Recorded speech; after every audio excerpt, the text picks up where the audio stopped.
हरिभक्त सत्याने बोलती झाला निश्चिती पक्षीनाथ. आणि या ठिकाणी तो पक्षीराज आहे. कारण या ठिकाणी जे भक्त असतात ते रामनाम स्मरण करत असतात. त्यांच्या मनामध्ये कसल्याही प्रकारचा विकल्प संकल्प नसतो.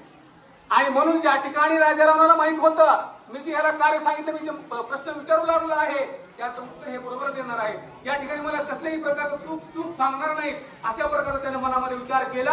आणि त्याचं जे मरण कशामध्ये आहे हे आपण जाणून घेऊ आणि नंतर त्या ठिकाणी त्याच्यावर आपण आघात करू, अशा प्रकारचा कुविचार राजारामाने मनामध्ये केला. आणि तो त्या ठिकाणी जटायूला विचारू लागला. कारण जटायू मला खोटं सांगणार नाही, अशा प्रकारचे या ठिकाणी आपल्याला सांगतात. भावार्थ दावोनी उदंडे मधुर सत्याचे सत्यलंड त्याचे मुख नरक कुंड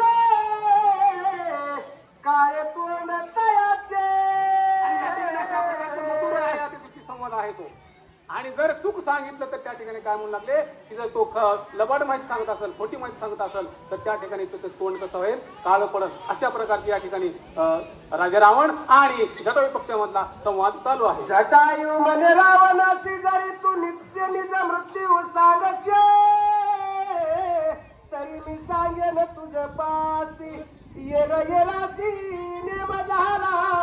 आणि अशा प्रकारची येर म्हणजे दोघांमध्ये नियम झाला.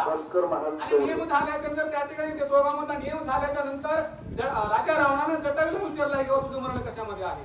मग नंतर जटायू पक्षीराज जो आहे या पक्षी राजाने त्या ठिकाणी राजा रावणाला विचारलं, मी सांगतो आणि तुझं एकही मरण कशामध्ये आहे ते तुम्हाला सांग. अशा प्रकारचा राजा रावण आणि जटायू या दोघांमधला एकमेकाचं मरण कशामध्ये आहे हे सांगणार आहे. आणि रामभक्त असल्यामुळे जटायू जो आहे हा जटायू आपलं मरण खरं सांगणार आहे. आता राजा रावण पुढे काय सांगतो.